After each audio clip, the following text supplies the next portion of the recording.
Hello friend, সবাই কেমন আছো? আজকে আমি মেয়ের জন্য বুনা খিচুড়ি তৈরি করব। তো এখানে মুগ ডাল আর মুসুরির ডাল নিয়ে নিয়েছি, আর এখানে টমেটো। যেহেতু চিকেনটা একটু কম, তাই এর সাথে আমি ডিমটাও অ্যাড করে দিয়েছি, কারণ আমার চিকেনটা একটু কম। আর আমি আজকে সিদ্ধ চাল দিয়ে বুনা খিচুড়ি করতেছি। মেয়ে বলছে আতপ চাল দিয়ে না করার জন্য, বলছে সিদ্ধ মিনিকেট চাল দিয়ে করার জন্য। তো আমি ওটা দিয়ে করছি। মেয়ে যেমন পছন্দ ওর জন্য তেমনই করে দিতে হয়, তাই তোমাদের সাথে ভাবলাম তোমাদের সাথেও একটু শেয়ার করি। তো কেমন হলো, কী রকম হলো, সবাই একটু কমেন্টে জানায়ও। তারপরে এরকম যদি উৎসাহ পাই আরও বেশি বেশি ভিডিও করতে পারবো। তো দেখো আমি পেঁয়াজ, মাংসের মধ্যে যা যা মশলা লাগে আমি সবগুলো মশলা আগে দিয়ে কষিয়ে নেব। তো কষিয়ে নেওয়ার পরে একটু তেল ছিটে চলে আসছে, তাই দারচিনি, এলাচ আর টমেটো দিয়ে আবারও কষিয়ে নিচ্ছি। তো এরপরে আমি এখানে মাংস মানে চিকেনটা দিয়ে দিচ্ছি। চিকেনটা দিয়ে ভালো করে কষিয়ে নেব। কাঁচা লঙ্কাটা দিয়ে দেবো। ঝালটা আমি খুব কমই দিয়েছি, কারণ যেহেতু বাচ্চারা খাবে তাই ঝালটা একটু কম দিয়েছি। তোমরা যখন বড়রা খাবে ঝালটা একটু মানে বাড়াই দিতে পারো। তো আমার সব কিছু মোটামুটি কষানো হয়ে গেছে। এবার আমি এর মধ্যে এই চালটা দিয়ে দেব। চালটা একটু ভেজে নেব। চিকেনের সাথে চালটা একটু ভালো করে ভেজে নেব। চালটা একটু ভেজে নেওয়ার পরে এরপর আমি যখন সব কিছু উপকরণ একটু ভেজে নেব, তারপর আমি ডালটা দিয়ে দেবো। ডাল যে দুটো আমি মুসুর ডাল আর মুগ ডাল দিয়েছি, তোমরা চাইলে এখানে বুটের ডালটাও দিতে পারো, আমি দিই নেই। ওটা পুরোপুরি তোমাদের ব্যাপার। আমি মুসুর ডাল আর মুগ ডাল দিয়ে বোনা খিচুড়িটা তৈরি করতেছি। তো আমি দুটো ডাল দিয়ে করছি, তোমরা চাইলে আরও একটা ডাল অ্যাড করতে পারো। তো আমি সবগুলো আবারও মানে ভালো করে মাংসের সাথে ভেজে নিচ্ছি, মাংসের মশলাগুলোর সাথে ভেজে নিচ্ছি।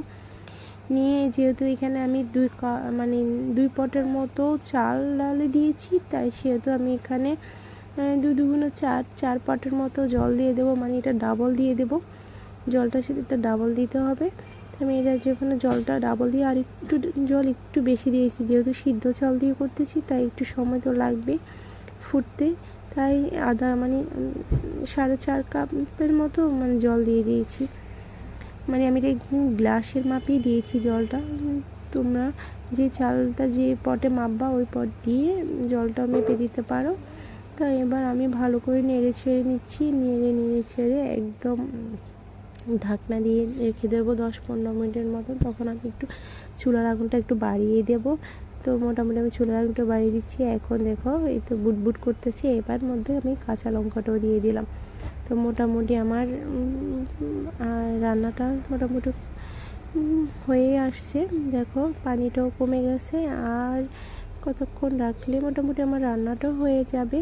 তো কে কে আমার মতো এভাবে রান্না করো, যখন চিকেনটা কম থাকে ডিম দিয়ে চিকেন দিয়ে রান্না করো? কে যেহেতু মেয়েকে টিফিনে দিতে হবে তাই ভাবলাম না, চিকেনটা যেহেতু কম উপরে দিয়ে একটু ঘি দিয়ে দিচ্ছি। চিকেনটা যেহেতু কম তাহলে আমি ডিমটাও অ্যাড করে দিই, তাহলে খেতে আরও ভালো লাগবে।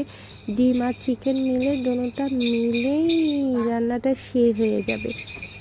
আবার উপরে একটু ঘি দিয়ে আবার নেড়ে ছেড়ে নিচ্ছি।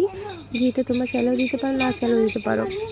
একটু লেবু চিপে দিতে পারো ঝরঝরে হওয়ার জন্য। আমি লেবু দিই নি, কারণ মেয়ে ঝরঝরে টাইপের খেতে চায় না, এরকম একটু নরম সরম খেতে চায়।